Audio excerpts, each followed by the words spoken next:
अब मेरा height 100 maximum जाना है और मैं टेक्निक यूज कर रही हूँ, इसीलिए मैं एक सिंगल आइटम 9 आइटम्स मतलब 9 कैटेगरी बना दी है आइटम की, और वो एक ही ईयर का स्टडी है, डिफरेंट ईयर के लिए नहीं है। सो मेरे पास एक सिंगल बार आएगा, सब डिवाइडेड बार में सिंगल बार आएगा, कोई ईयर चेंज नहीं हो रहा है। और उसमें 9 कैटेगरी जो है वो मैं प्लॉट करूंगी। पहले कैटेगरी का है परसेंटेज 7.4, सो 7.4 को मैं राउंड अबाउट यहाँ पे इरेक्ट कर रही हूँ। ओके, बहुत सारी कैटेगरी है, तो हर एक कैटेगरी के लिए मुझे लीजेंड लिख के रखना होगा। जैसे जैसे ड्रॉ करती जाऊं वैसे वैसे मुझे लिखते रहना चाहिए। मैं सबसे पहले वो काम कर लेती हूँ। 9 कैटेगरी है, 9 बक्से बनाओ, उसका जो भी इंफॉर्मेशन है, आइटम कैटेगरी क्या है वो लिख लो, और जैसे इरेक्ट करते हो इसका सिंबल दोनों जगह पे रिपीट कर लो।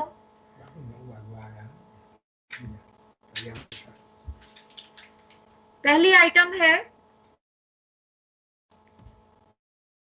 Just a minute, agriculture and allied service, right? तो मैं वो भी लिख के रखती हूँ, एग्रीकल्चर एंड एलाइड सर्विस। यहाँ पे इरेक्ट हो गया। हम यहाँ परसेंटेज लिख के दिखाना चाहते हो तो भी लिखा सकते हैं, पर परसेंटेज मेरे सिंबल में कहीं ना कहीं हाइड हो जाएंगे, कहीं ना कहीं, इसीलिए मैं कुछ नहीं लिखूंगी। Blank area, it is the agriculture and service. Next is 7 point, कौन सा परसेंटेज था? नेक्स्ट इज 7.7 है। अब मुझे सुपर इम्पोज करना है तो क्या करना पड़ेगा? और एक कॉलम बनाना पड़ेगा यहाँ पे, कुमुलेटिव। क्या लिखूंगी मैं उसके लिए? कुमुलेटिव। मेरा कैलकुलेशन अभी भी कंप्लीट नहीं हुआ है, कुमुलेटिव मुझे लिखना होगा। कुमुलेटिव परसेंटेज मैं लिखना चाहूँ तो मैं यहाँ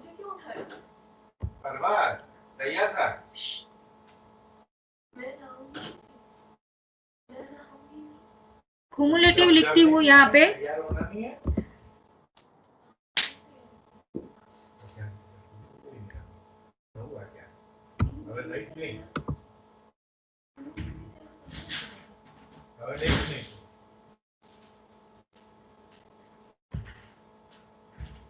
ओके, यहाँ मैं लिख रही हूँ कुमुलेटिव परसेंटेज, कुमुलेटिव परसेंटेज। तो पहला कुमुलेटिव मतलब कि वही रहेगा 7.4 जो वैल्यू थी वो। दूसरा कुमुलेटिव क्या आएगा? 7.4 प्लस 7.4 प्लस 7.7, तो क्या आ जाएगा वो? 15.1%। ओके, 15.1। अभी कैलकुलेशन पहले कंप्लीट कर लेते हैं। 15.1 पहले 3 आइटम का कुमुलेटिव करना है, 2 आइटम का एडिशन है ही, सो 15.1 प्लस 1.03 ले लेते हैं, तो आ जाएगा 16.13%। फिर नेक्स्ट वैल्यू क्या आएगी? 16.13 प्लस 5.5, वो वैल्यू क्या आएगा? 21.6। 20.163%। ओके, फिर नेक्स्ट वैल्यू क्या आएगा? 49.83। 49.83%। Next is 60.63। 60.63%। 79.23। 79.23%। Next is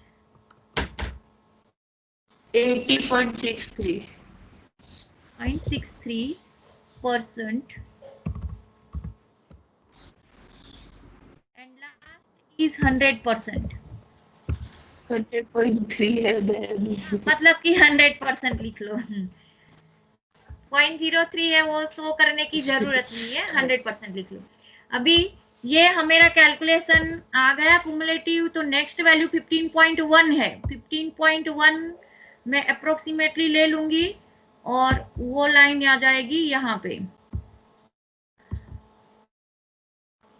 exact 15 दिखता है क्योंकि हमारा स्केल इस तरह से ही है, तो हम उसका डिफरेंस नहीं बता पाएंगे। अब नेक्स्ट वैल्यू है 15.1 के बाद 16.13, बहुत ही कम डिफरेंस है, एकदम नैरो रहेगा।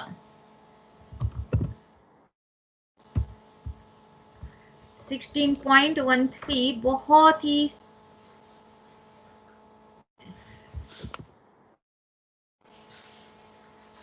ओके। और फिर नेक्स्ट वैल्यू आएगा 21.63।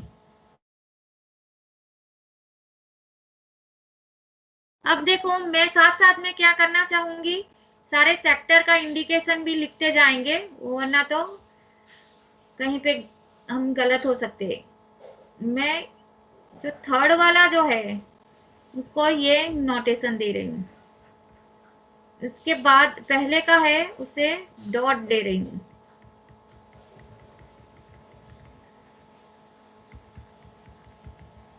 और इसके बाद वाला जो है उसको चेक्स दे रही हूँ।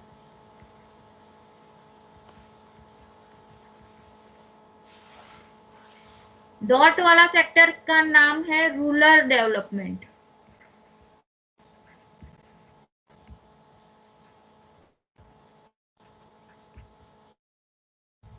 Cross special area programme.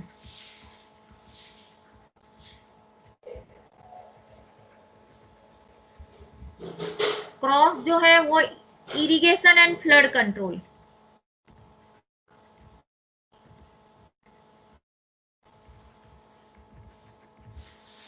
अब नेक्स्ट आएगा एनर्जी। एनर्जी के लिए परसेंटेज है 49.83।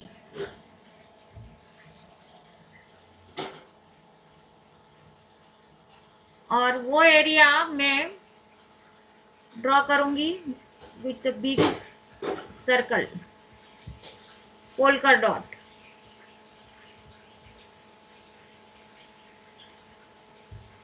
Energy, industry and minerals next आता है।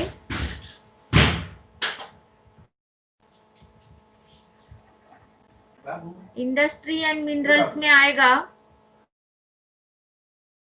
60.63%।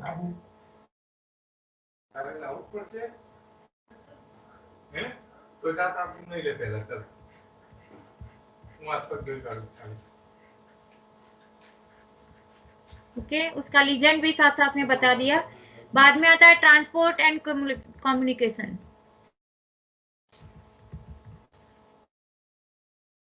ट्रांसपोर्ट कम्युनिकेशन का परसेंटेज है 80 ले लेते हैं, और उसे हम डॉलर से दिखा रहे हैं।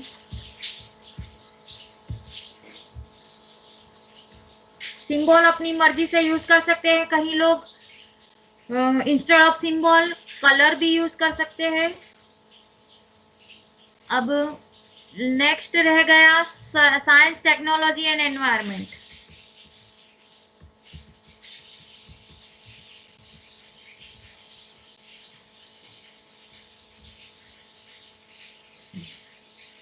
उसका सिंबल हम परसेंटेज क्या है उसका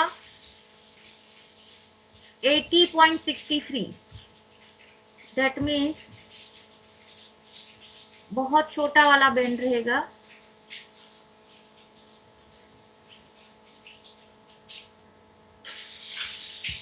सही कर रही हूँ? 80.79 था और यहाँ 80। यस, तो अब आएगा ये साइंस टेक्नोलॉजी, और बाद का जो रह गया वो सर्विसेज। और इसे नोटेशन हम देते हैं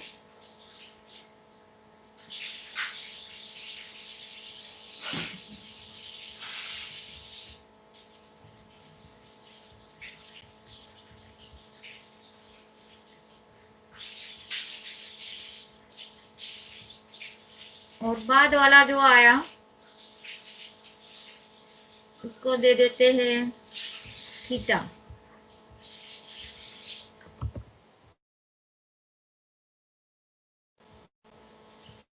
थीटा दे रही हूँ, थीटा अल्फा गामा जो भी आप यूज करना चाहते हो वो सिंबल यूज कर सकते हैं। ठीक है, so this is what we call sub percentage subdivided bar diagram.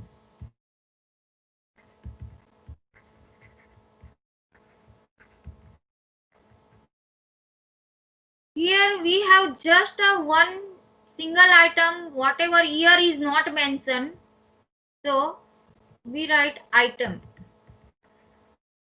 and it's 9 sector. But suppose we have item A, item B, या तो item for country A, country B. Okay, so the same item, suppose for India, for America, and we have drawn the two subdivided bar, then we can easily compare within country each sector as well as between country each sector very well, because height of both the bar is at that time same. So whatever theta portion for the India, that we can easily compare with the America, as well as the theta symbol with the dollar symbol, that means two sector, technology, transport and service, we can compare more suitably rather than with the original value. That is the aim of the percentage subdivided bar diagram. Okay, in percentage subdivided bar diagram there are several bars, then each bar of the height same 100% हर बार होता है. Okay, यहाँ पे सिर्फ एक item दिया है, 9 sector दिया है, इसीलिए वो समझ में नहीं आ रहा है. एक्चुअल जो उसका जो क्वालिटी था कंपैरिजन का वो यहाँ मिस हो रहा है. That's why I have explained, suppose same 9 category we have also collected the data for the other country, then we have several bars for different countries and that bars each bar of the same height 100% उसका होता है, और comparison within sector and between sector of two countries and within sector of the same country हम अच्छे से कर सकते हैं. Okay, any doubt? अभी टाइटल लिखना बाकी रह गया. यहाँ पे वाई स्केल पे आप परसेंटेज आउटलेट दिया है, एक्स स्केल पे आइटम है, सिर्फ आइटम एक ही कंट्री का दिया है, इंडिया का, और हम लिखेंगे यहाँ पे सब डिवाइडेड बार, परसेंटेज सब डिवाइडेड बार, परसेंटेज सब divided bar diagram for outlet.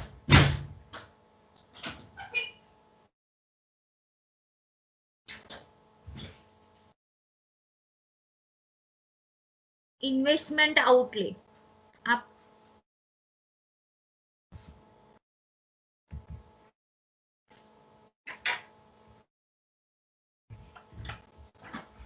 Okay investment outlay लिख सकते हो. So this is the title. Title जैसे मैंने बताया बहुत सारे ऐसे रूल्स है. डेकोरेशन आप अपनी मर्जी से कर सकते हो, फॉन्ट बड़ा कर सकते हो, बोल्ड फेस में लिख सकते हो, कलर कैन यूज कर सकते हो. ओके, मैं यहाँ पे उसको अंडरलाइन कर रही हूँ. That is also gives a some meaning for the title.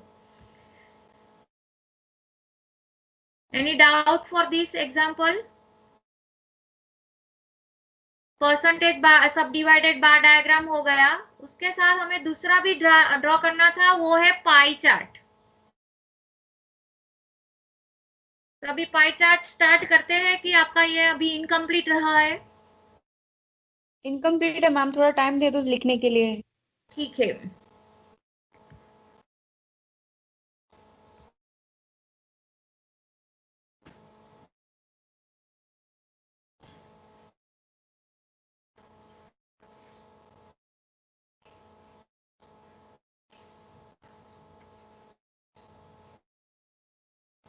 Title दिखाइए ना मैम।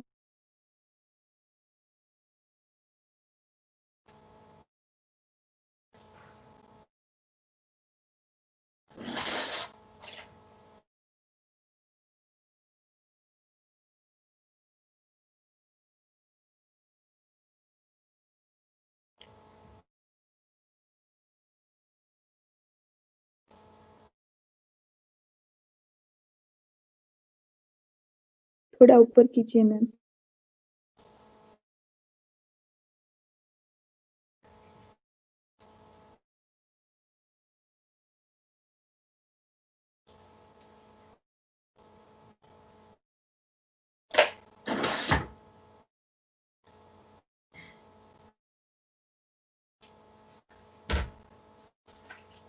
अभी यहाँ मैंने टाइटल लिखा है तो ये दोबारा लिखने की जरूरत नहीं है, सही है ना? हो गया मैम, हो गया।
हो गया?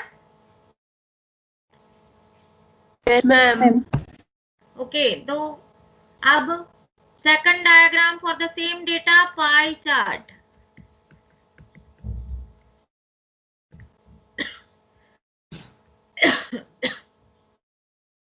This is the first one.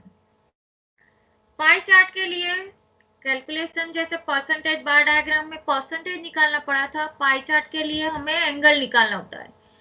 Circular diagram भी बोलते हैं उसे। वो सर्कल बनाने के लिए एंगल चाहिए। मैं यहाँ वर्ड फाइल को एक्सटेंड कर सकती हूँ, ये कॉलम रिड्यूस करके। आपको क्या करना है, आपकी कॉपी में ये जो मैंने परसेंटेज बनाया वैसे कॉपी में अपने परसेंटेज का कॉलम बनाया होगा with the item propose outlay दिया था, परसेंटेज निकाला, बाद में नेक्स्ट कॉलम कुमुलेटिव परसेंटेज निकाला। अभी कुमुलेटिव परसेंटेज के साथ और भी एक कॉलम जुड़ेगा, वो आएगा डिग्री। ओके, डिग्री के लिए मैं यहाँ साइज रिड्यूस करके एक कॉलम ऐड कर रही हूँ। आपको आपकी कॉपी में एक कॉलम ऐड करना पड़ेगा और वो आएगा डिग्री के लिए।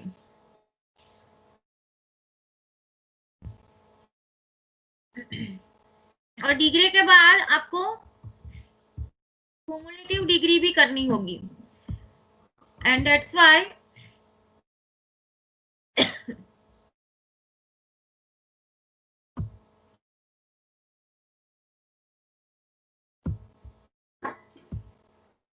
insert two column in your copy.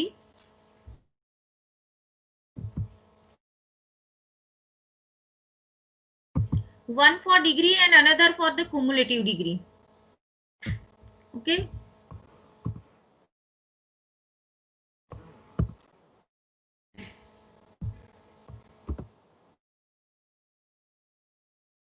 Cumulative degree. तो डिग्री ना बोलते हुए cumulative एंगल। पहले एंगल लिखेंगे, angle in terms of degree. Radian में भी लिख सकते हैं, यहाँ हम डिग्री यूज करेंगे।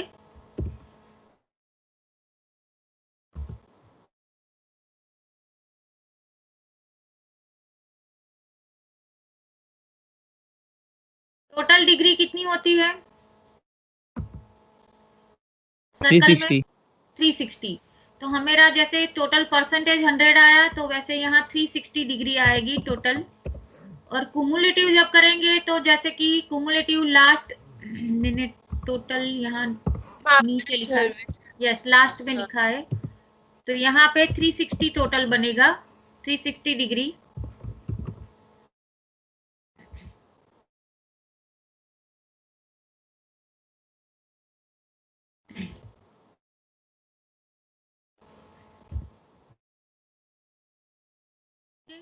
और यहाँ पे कुमुलेटिव में लास्ट आइटम सर्विस का कुमुलेटिव डिग्री बनेगा 360, ऐसा बनेगा।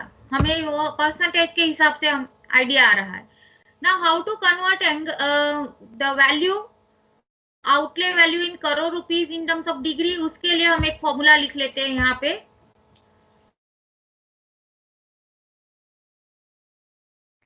एंगल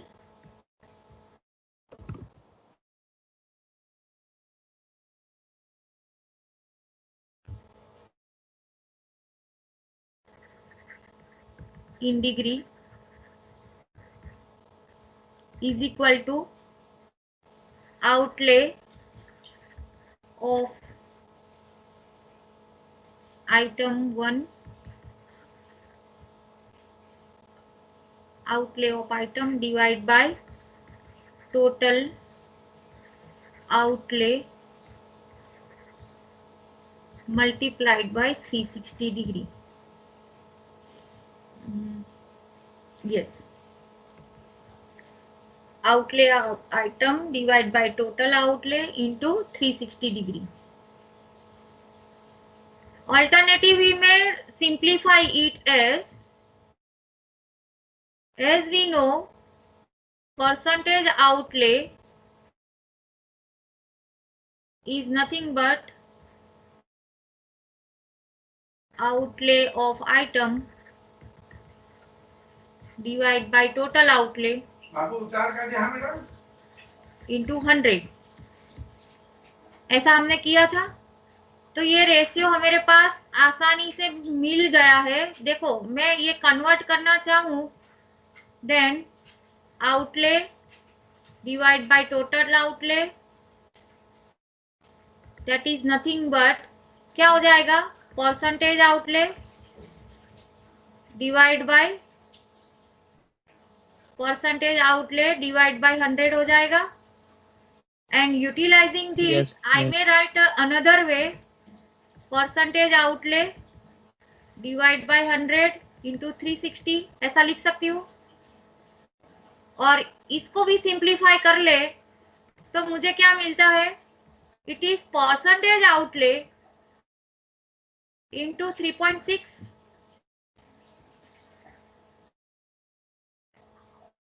आसान हो गया। Angle in degree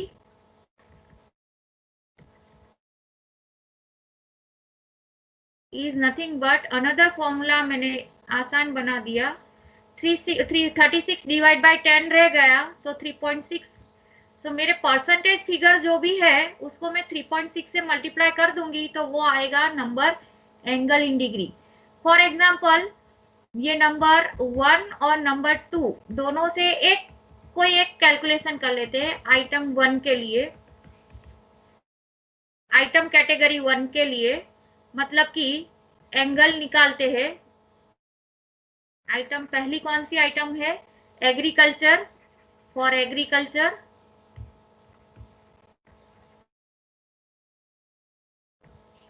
and allied service. एक डेमो देख लेते हैं ताकि हमें कंफर्म हो जाए। 1 का यूज करते हैं एंगल इन डिग्री, तो उसमें ओरिजिनल फॉर्मूला लगेगी, उसकी वैल्यू है 32025 और टोटल आ रहा था 4, क्या आ रहा था 434100 इंटू 360 डिग्री करना है हमें, तो क्या वैल्यू आएगी यूजिंग 1, 26.5। कितना 26.64. 64. So 64 degree. Okay. मैम 26.55 आ रहा है. 26.55 सबका एक आएगा, अलग अलग नहीं आएगा. कौन सा वाला? हाँ, मैम ऐसे करेंगे तो 26.64 आएगा. 26 point. मैम ये जो किया ना, आपने जो फॉर्मूला लिखा ना, उससे 26.55 आ रहा है. 55. Okay. हाँ. और using 2 angle in degree, वो क्या आएगा? परसेंटेज, पहला परसेंटेज क्या आया है? 7.4. 7.4. वो राउंड अबाउट किया है. इंटू 3.6 करिए. 26.64. 64. ओके. अब देखो ये क्यों ऐसा हुआ, क्योंकि यहाँ पे हमने अप्रोक्सीमेशन किया है. ठीक है. आप वो एग्जैक्ट परसेंटेज लेके करेंगे तो सेम वैल्यू आएगी. अभी हम उसको है ना 1 डिग्री तक ले जाते हैं. 26.55 वो नहीं प्लॉट करेंगे क्योंकि स्केल का लिमिटेशन रहेगा. तो मैं क्या कर रही हूँ, 26.6 डिग्री लिख सकती हूँ. इसे भी क्या लिख सकती हूँ, 26.6 डिग्री. 1 डेसिमल प्लेस पे तो वो दोनों सेम आ रहा है ना. Yes, ma'am. समझ गए? क्योंकि हमने यहाँ अप्रोक्सीमेशन किया था, इसीलिए दोनों का आंसर बट ऑब्वियस वो डिफरेंट आएगा. But if we convert to after decimal point 1 number only, then both are same. तो हम कौन सा फॉर्मूला यूज करें तो ज्यादा क्विकली आएगा वैल्यू? Second one. तो परसेंटेज में आपके पास है ही नंबर्स, तो आप क्या करें, उसको 3.6 से मल्टीप्लाई करते जाए और यहाँ नंबर लिखते जाए, और डेसिमल प्लेस के बाद एक डिजिट लिखना है. तो पहला वैल्यू आ गया 26.6. दूसरा आएगा 54.36. 4.36. तीसरा वैल्यू 36 नहीं लिखेंगे, उसको हम लिखेंगे 4. 77.8. आप कौन सी वैल्यू ले रहे हो? कुमुलेटिव. Into 3.6. Into ma'am 3.6. 54 नहीं आएगा. हाँ, वो कुमुलेटिव लिया होगा मेरे ख्याल से उसने. हाँ, cumulative लिया है. तो ये भी डायरेक्ट कर सकते हो, ये बीच वाला जो इग्नोर करना हो तो भी कर सकते हो. Speedy calculation. हमें एट लास्ट क्या चाहिए? कुमुलेटिव. Cumulative frequency मतलब एंगल तो चाहिए, सिर्फ एंगल का तो काम हमें है. एट लास्ट कुमुलेटिव ही चाहिए. तो ये कैलकुलेशन सारे करने जरूरी नहीं है. जो हमें ग्राफ में चाहिए वो आसानी से मिल रहा है, तो आप इसी को ही 3.6 से मल्टीप्लाई करके कुमुलेटिव वैल्यू को लिख सकते हो. ये ब्लैंक छोड़ सकते हो. ओके. पर कंफर्म हो जाना चाहिए, लास्ट वैल्यू 360 आ जानी चाहिए. तो आप यहाँ कैलकुलेट करना चाहते ही हो, कुछ ब्लैंक रखना नहीं चाहते हो, तो क्या करेंगे, सेकंड लास्ट वैल्यू मतलब कि 7.7 को 3.6 से मल्टीप्लाई करो. क्या आता है? 7.7 इंटू 3.6. 27.72. 27.72. 72. और 7 ही लिखती हूँ, और ये ऐड करेंगे तो आ जाएगा 54.4. अभी ये कॉलम कंप्लीट करना जरूरी नहीं है, इनकम्प्लीट रख सकते हो. ओके. और मैं सीधा यहाँ आ जाती हूँ. नेक्स्ट वैल्यू कुमुलेटिव क्या मिलेगी? 16.16 इंटू 16.13 इंटू 3.6. 77 पॉइंट क्या वैल्यू मिलती है? 77 पॉइंट नहीं मैम 58.176 मिल रही है. 58 मिल रही है. ओके. 58. नेक्स्ट वैल्यू मेरे ख्याल से 70. 58.2 है मैम. हाँ, तो 58. 0.2 लिखो, कोई प्रॉब्लम नहीं है. नेक्स्ट 77.86. 77.86 मतलब कि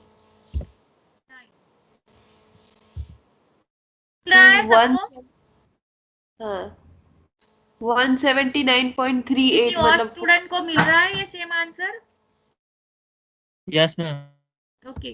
देन 179.86 38 तो 4 ले लीजिए। 285.22 285.22 मतलब कि 2 ले लीजिए। 290.26 90.26 ले लीजिए। और लास्ट सेकंड लास्ट 29 नहीं 80 इंटू 6.3। हाँ मैम, नीचे वाला जो है ना वो 290 मैम पॉइंट 285 नहीं आएगा। हाँ वो ऊपर वाला अलग आएगा, नीचे जो है ना वहां पे 290 आएगा। जस्ट मिनट, 179.4 तो बराबर है एनर्जी वाले। Yes ma'am. और बाद में क्या रहा है? 218.26 मतलब कि 3। Next is 285 285.28 that is 3। 23 हाँ नहीं 22 आएगा तो 22 ही 2 ही रहेगा। रहेगा। ओके। और 290.26 26 मतलब 290.4। से मतलब 3 हो जाएगा। और टोटल 360 को एक्सीड हो जाता होगा, फिर भी 360 डिग्री लिखेंगे। देखो आसपास ही नंबर आएगा। वो ऐसे तो देखे तो 100 इंटू 3.6 करेंगे 360 ही आना है, पर एक्चुअल वैल्यू यहाँ पे भी कैलकुलेट करते होते तो कुछ वैल्यू 360 के आसपास आती, क्योंकि हाँ राउंड अबाउट 360.108 आ रहा है। हाँ, तो कोई प्रॉब्लम नहीं है। हमें 100 को कन्वर्ट करेंगे तो 360 ही लगेगा। ये डिग्री जो आई उसको प्लॉट करनी है। डिग्री के लिए हमें पाई डायग्राम, सर्कल डायग्राम भी बोलते हैं, तो एक सर्कल इरेक्ट करना है। सर्कल इरेक्ट करने के लिए यहाँ पे आ गए और मैं यहाँ सर्कल बना रही हूँ। मैम पर अभी तो हम प्रोटेक्टर या ऐसा कुछ लेके नहीं बैठे। हाँ, तो मैं दिखा देती हूँ, फिर बाद में आप लेके ड्रॉ करना, ठीक है। और ये फाइल भी मैं शेयर करूंगी। अभी उसका सेंटर ले लेते हैं। यहाँ मान लो कि ये मेरा सेंटर है और मुझे ड्रॉ करना है, यहाँ से शुरू करना है सेक्टर इरेक्ट करना, मान लो कि ओके। मैंने एक लाइन ड्रॉ कर ली है यहाँ पे और मेरा मेजरमेंट मैं यहाँ से शुरू करूंगी। आपके पास प्रोटेक्टर होगा, डी होगा, राइट, कंपास बॉक्स में। कंपास से आप वो यूज करके सबसे पहले पहला आइटम, उसके लिए डिग्री मिली है 26.6। यहाँ आपका डी रख के, मेरे पास तो डी भी नहीं है, देखो मैं ऐसे ही ड्रॉ करूंगी। मुझे मालूम यहाँ 90 बनता है, यहाँ 180 बनता है, यहाँ 270 बनता है और ये आधा हो जाएगा 45 का भी मैं थोड़ा आधा लेके यहाँ कुछ 26 पॉइंट इरेक्ट कर रही हूँ। ओके, अप्रोक्सीमेट कर रही हूँ। आपका आंसर एग्जैक्ट आना चाहिए और मैं ये सेक्टर लगा दिया। फिर नेक्स्ट है 54। तो 45 को एक्सीड हो गया होगा, मान लो कि ये 54। फिर आएगा 58, वेरी नैरो, तो मैं यहाँ से 58, मेरा डी नहीं हटेगा, यहाँ से ही मुझे आगे जाता रहना है। ओके, फिर 54 के बाद 77, मतलब कि अभी भी 90 क्रॉस नहीं हुआ होगा, तो मैं 77 यहाँ ले रही हूँ। ठीक है, फिर आएगा 179। 179 मतलब कि 180 को टच होने आया होगा, तो ये ले लिया। फिर 218, दैट मीन समवेयर यहाँ मैं ले रही हूँ 218। मेरा अप्रोक्सीमेशन है, आपका एग्जैक्ट आना चाहिए, डी यूज करेंगे।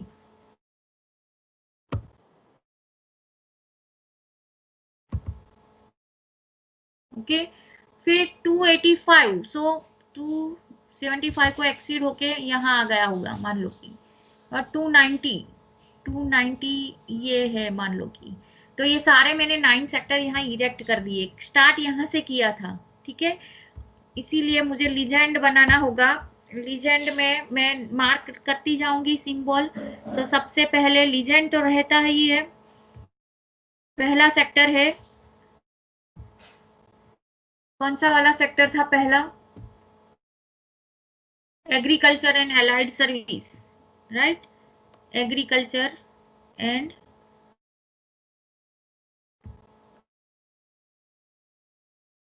Allied service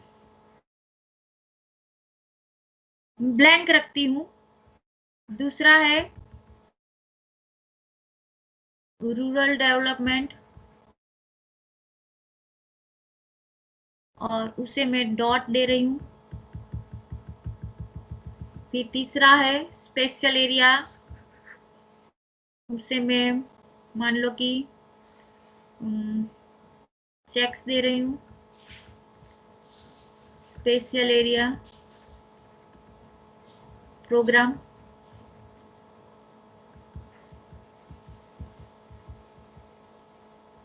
okay. और उसके बाद वाला है irrigation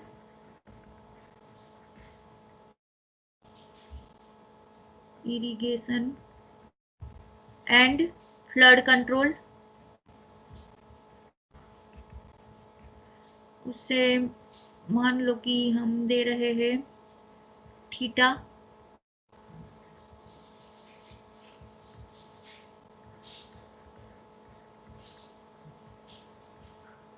Then next is energy, उसे हम दे रहे अल्फा।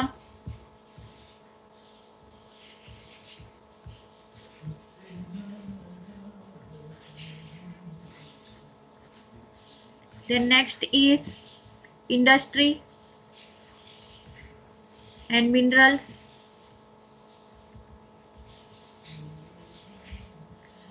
और उसको हम दे रहे हैं सिंबल, नहीं गामा कंफ्यूज करेगा। Let we take plus sign.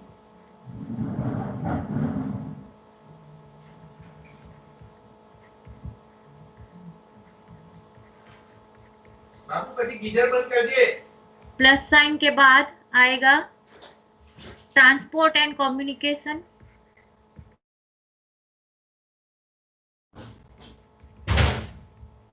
Transport and communication polka dot,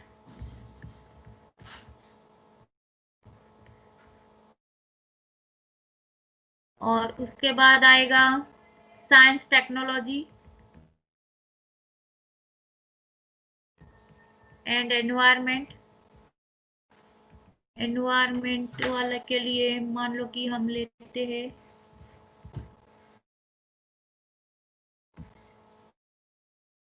okay. And last is बक्से का साइज सेम होना चाहिए। देखो मेरा वेयरिंग है, सेम साइज रखे तो अच्छा रहेगा, अट्रैक्टिव रहेगा। और ये लास्ट है सर्विस। सर्विस के लिए हमें कोई सिंबल यूज करना पड़ेगा और वो मैं ले रही हूँ division.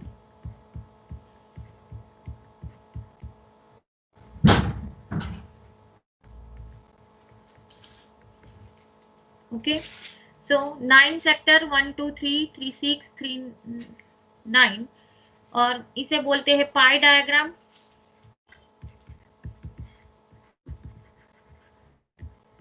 Sometime it may be decorated with corresponding percentage. जो था परसेंटेज वैल्यू 7 पॉइंट कितना परसेंट था यहाँ पे 7 पॉइंट, डिग्री नहीं लिख रही हूँ, परसेंटेज लिख रही हूँ 7.4, देन 7.7, 7.7.4, 7.7%, 1.03%। नेक्स्ट नंबर क्या था 1 पॉइंट समथिंग था। एक मिनट है मैम, देख के 1.03 के बाद वाला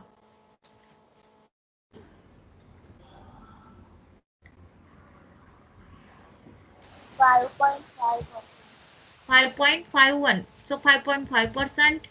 फिर था 28.2%. 2%। फिर था 10.8, 10.8%। 8%. 8%। फिर 18.6, 18.6%, 1.4, 1.4%, 19.4. 19.4%. So वैसे भी आप दिखा सकते हो. You may use different colour. Bold title होना चाहिए. पाई डायग्राम फॉर क्या लिखेंगे? For investment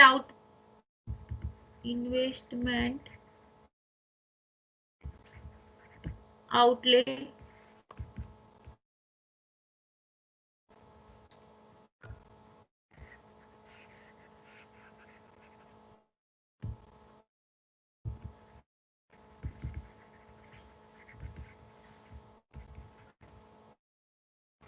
This is called pie diagram.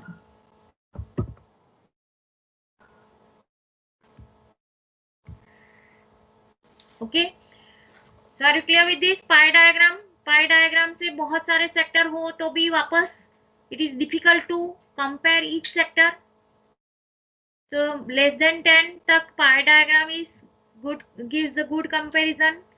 Similarly here bar diagram, sub percentage bar diagram, as number of subcategories increases, comparison becomes very difficult. So each diagram has its own importance and each diagram has its own limitation. According to our suitability and type of data, we decide a suitable diagram. Okay, यहाँ पे हमने पाई diagram भी draw किया और सब divided percentage सब divided बार diagram भी draw किया. हाँ बोलिए, क्या बोल रहे थे? मैम परसेंटेज बार डायग्राम वो मल्टीपल बार डायग्राम में भी ड्रॉ कर सकते हैं क्या? या हाँ सिर्फ सब डिवाइडर में हाँ, ही draw? परसेंटेज बार डायग्राम जो हमने ड्रॉ किया इसमें मल्टीपल बार डायग्राम ड्रॉ करेंगे तो देखो सिचुएशन थोड़ा सोच के देखिए. एक ही बार आएगा, आइटम तो एक ही है. मैं यहाँ थोड़ा रफ स्केच बताती हूँ. हमारे पास एक ही बार आएगा, मतलब कि आइटम एक सिंगल है और उसको हम मल्टीपल ड्रॉ करेंगे तो मीनिंगलेस हो जाएगा. किस तरह से? मान लो कि ये पहला वाला मैंने बार ड्रॉ किया, वो आइटम 1 के लिए है, एग्रीकल्चर के लिए. ओके, और उसके बाजू में ही खड़ा करेंगे दूसरा सेक्टर रूरल के लिए, तीसरा खड़ा करेंगे तीसरे के लिए, चौथा कुछ खड़ा करेंगे यहाँ, उसके बाद वाला, ऐसे 9 यहाँ आ जाएंगे. ठीक है, फिर दूसरी आइटम है ही नहीं तो एक सिंगल आइटम के लिए मल्टीपल बार मीनिंगलेस हो जाएगा. ओके, यस, यहाँ अमोंग कंपैरिजन हो सकता है पर दूसरे के साथ कंपैरिजन नहीं है. Non rectangle side by side खड़े करेंगे then it is not wrong. Okay, multiple bar भी आप ड्रॉ कर सकते हो पर it depends on the person. जिसे जिस तरह से मल्टीपल ड्रॉ किया है तो कोई रॉन्ग नहीं है, पर मल्टीपल क्या है कि different items with in category and between category भी कंपेयर करनी होती है तो वो मल्टीपल हम प्रीफर करते हैं. ड्रॉ किया कोई गलत नहीं होगा. ठीक है, are you clear with this? Okay, ma'am. Yes, ma'am. Now I have to stop here because some urgent work came with me. तो हम अभी जो लास्ट क्वेश्चन है नेक्स्ट टाइम डिस्कस करेंगे और मुझे वो भी बताना है कि आपको असाइनमेंट किस तरह से दिया जाएगा, किस तरह से आपको वो आपका वर्क अपलोड करना है. तो कल हम वो बता देंगे. कल हम मेरा प्रैक्टिकल खत्म कर लेंगे और साथ में दूसरा प्रैक्टिकल भी स्टार्ट हो जाएगा. ओके, तो आज मुझे यहाँ खत्म करना पड़ेगा. मैम, हाँ बोलिए. Excuse me ma'am. मैम ये नोट्स आप शेयर कर दोगे? हाँ, दोपहर के बाद करूंगी. दोपहर हाँ, में अब मैं फ्री होंगी, तब तक मैं बिजी हूँ. बाद में मुझे टाइम मिलेगा वैसे ही तुरंत कर लूंगी अपलोड. ठीक है, ठीक है मैम. हाँ. मैं पहले अटेंडेंस ले लेती हूँ.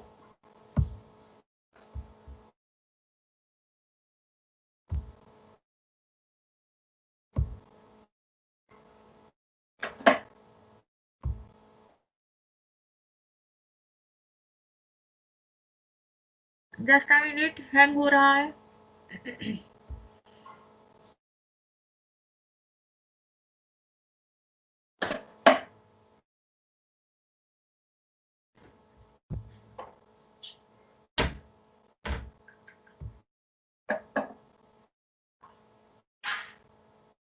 2:30 को कौन सा कुछ क्लास होता है? हाँ मैम, मैम एक्चुअली 2:30 को खत्म होता है। 2:30 को कोई स्टार्ट नहीं होता है? No ma'am. No ma'am. अच्छा, कोई एक स्टूडेंट को मैंने 2 क्लास में ऐड किया है ऐसा बोल रहा था, उनका नाम मुझे याद नहीं है। मैंने उनको रिप्लाई भी कर लिया है मेल से। 2:30 भी मैंने ऐड किया ऐसा बोल रहा था, तो मुझे डाउट है कि वो कोई और क्लास के लिए ऐड हुआ होगा। मेरा क्लास तो मैं 8 to 10 ही ले रही हूँ, 2 दिन रहेगा, मंडे ट्यूसडे। आपके क्लासमेट जो हो, आपका फ्रेंड बन चुके हो, तो उनको भी बताना आपकी थियरी के साथ प्रैक्टिकल क्लासेस भी शुरू हो गए हैं, ठीक है? और वो मंडे ट्यूसडे ज्वाइन हो पाएंगे। किसी का रह गया है तो वो मुझे आपके थ्रू बताएगा इंफॉर्मेशन, तो मैं उनको भी ऐड कर सकती हूँ, ठीक है? ओके। मैम मुझे Attendance- मैसेज आया था 2:30 से 4:30 बजे तक वो किस अटेंड चीज के करने लिए के। आया था? तेरा नाम बताओ बेटा। विष्णु सुतार मैम।